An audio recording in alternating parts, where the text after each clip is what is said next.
A few minutes before dawn, I wake up in the belly of the ship that is taking me from Tunis to Genova. Just on time to witness a wonderful event, sunrise over the Mediterranean Sea.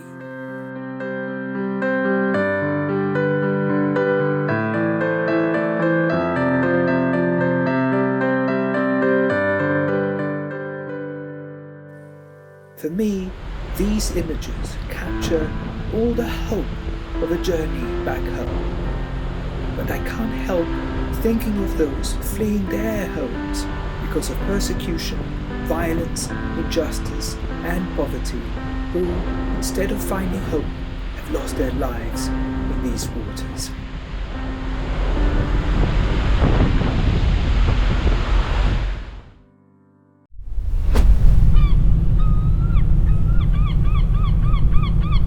Around midday, we land in Genova.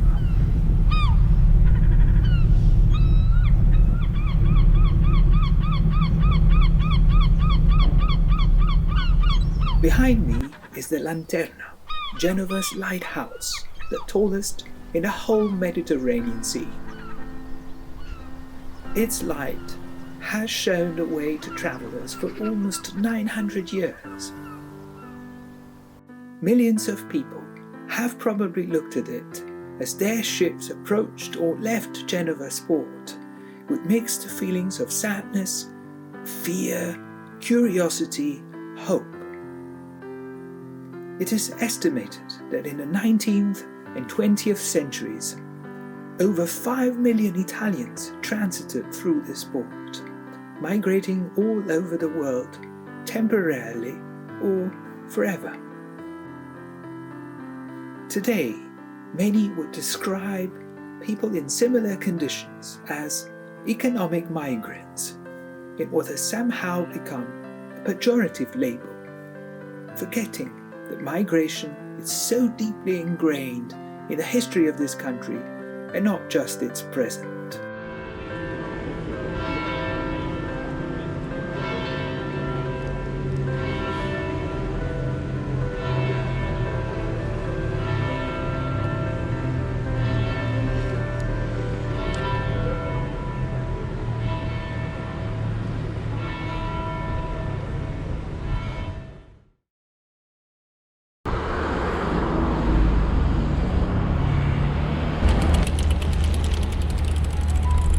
From Genova, I start my 700-kilometer bike ride to my hometown in Abruzzo.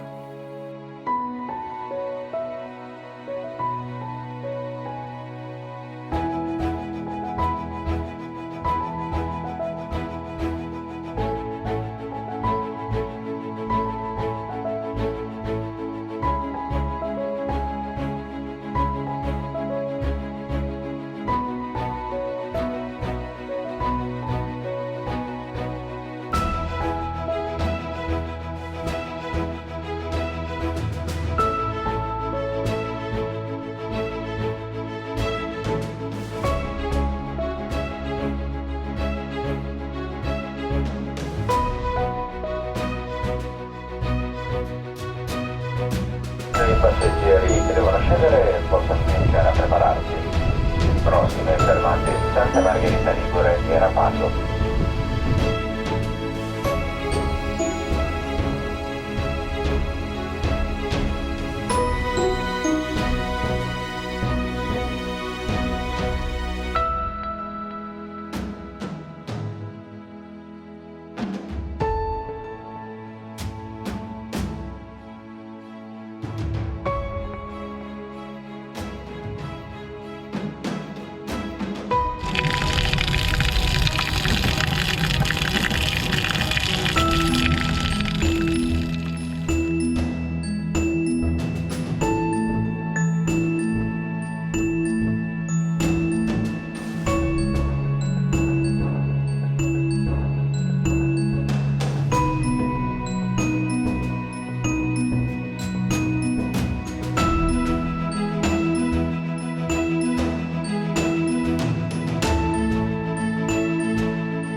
just on time.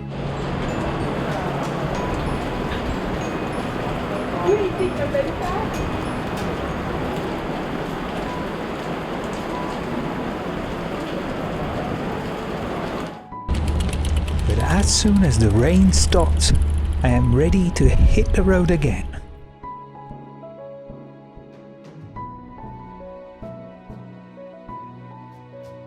I follow the coastline until Grosseto.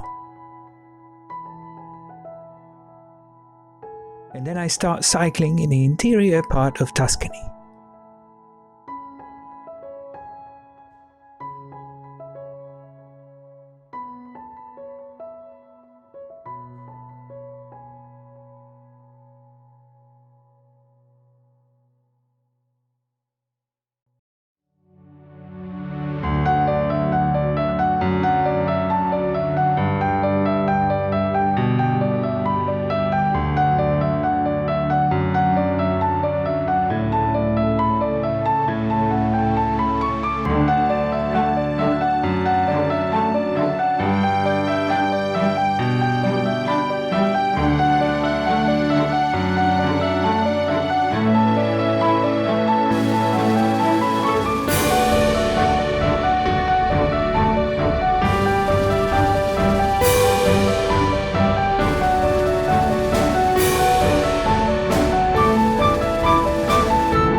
The time spent at home was a good chance for me to catch up with an old friend from school, Simone.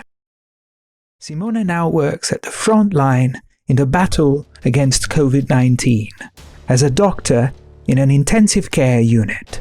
Ciao a tutti, sono il dottor Simone di Matteo e lavoro nella rianimazione Covid dell'ospedale di Vasto, Abruzzo, Italia. Qui ricoveriamo pazienti in gravissime condizioni, pazienti che non riescono più a respirare autonomamente e noi siamo costretti a porli in coma farmacologico, intubarli e collegarli a un ventilatore meccanico. In quel caso noi cerchiamo di ossigenare il paziente e migliorare gli scambi respiratori. When I asked him about COVID-19 deniers, this is what he answered. Non per loro che non hanno mai avuto a che fare con il virus o parenti loro che non hanno mai avuto a che fare con il virus, perché chi ha avuto a che fare con il virus non è in grado di negarlo. Purtroppo possono controbattere sul fatto che abbia una bassa letalità. Sì, ha una bassa letalità, però ha una virulenza talmente elevata che il sistema sanitario non reggerebbe l'urto di un enorme carico di pazienti che si recherebbe in pronto soccorso, quindi in un reparto di medicina normale oppure in un reparto di subito intensiva o addirittura in un reparto di terapia intensiva. If you're not yet convinced about how dangerous this virus is, have a look at what Simone goes through every day to get ready for work.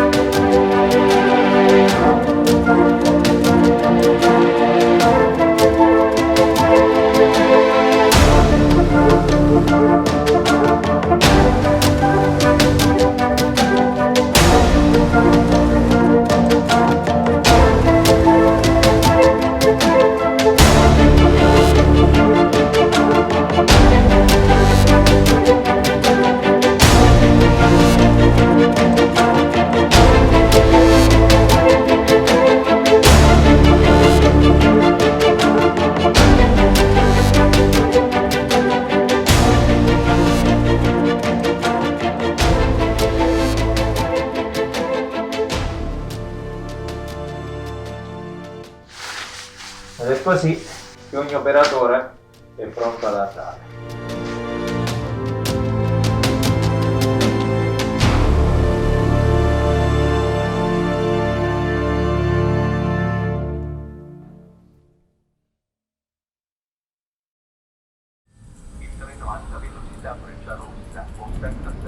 Since I first set foot in Italy, I have been wondering how the pandemic changed my country and the rest of the world. These can be moments of extreme solidarity between people, but the opposite is also true.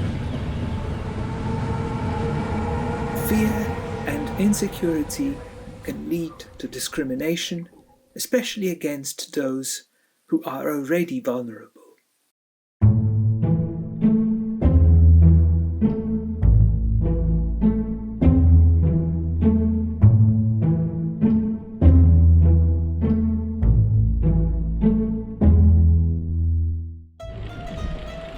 Riding a bike is not just a safe means of transport, particularly at this moment, but also a way to see how the world, even places I know, are changing.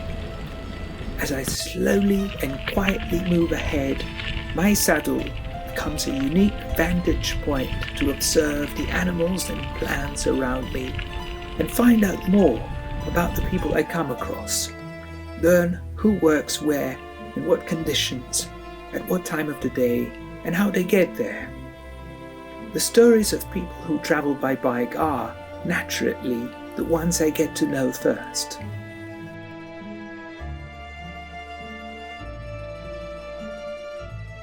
During the pandemic, some of these people face even harder conditions and more risks, for example, simply to get food on our tables.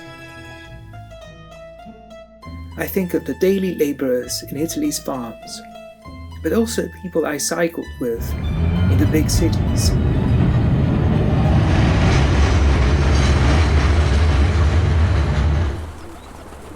The streets of Milan are crisscrossed by an unmistakable profile of cyclists, the riders.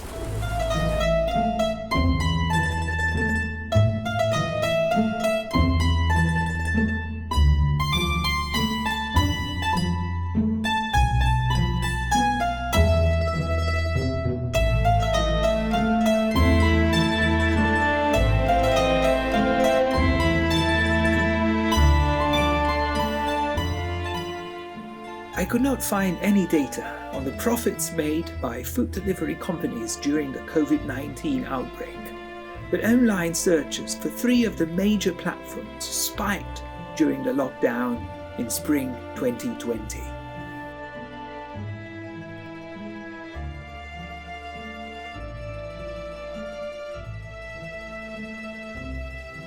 This, however, did not translate into better conditions for the riders, who work up to 12 hours a day and are paid, in some cases, even as little as €3 per delivery.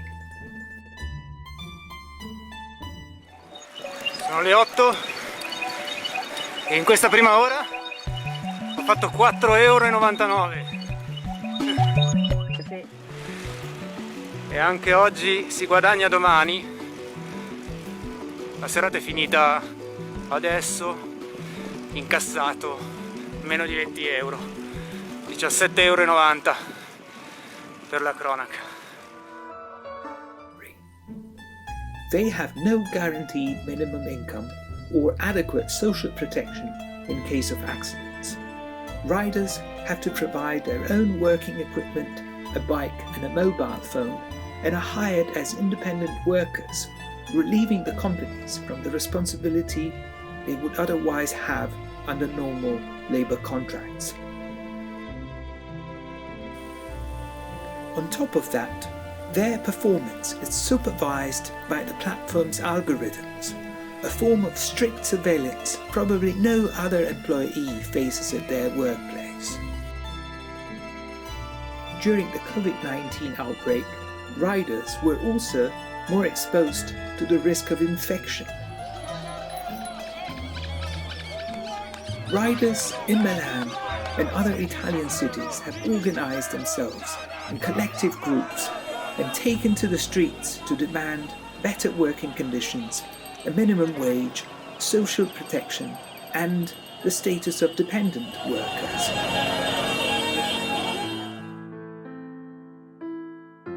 The rider's struggle continues as I leave Milan.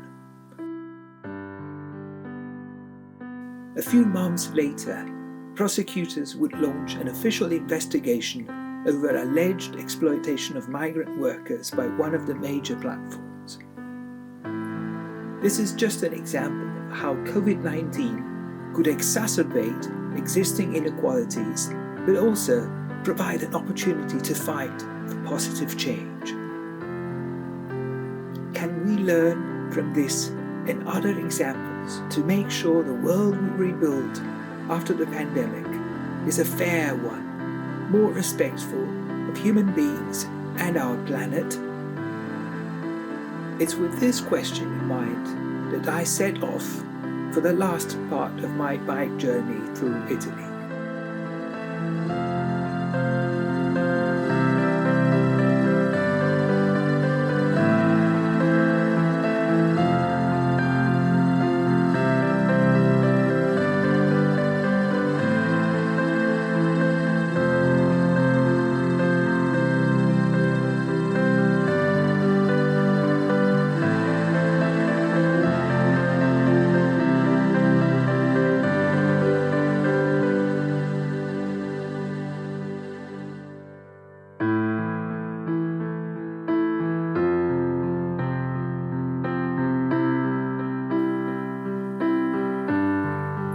Six weeks ago, I watched the sun rise over the Mediterranean. Today, the sun sets over the last stretch of the road to Slovenia, where my journey continues.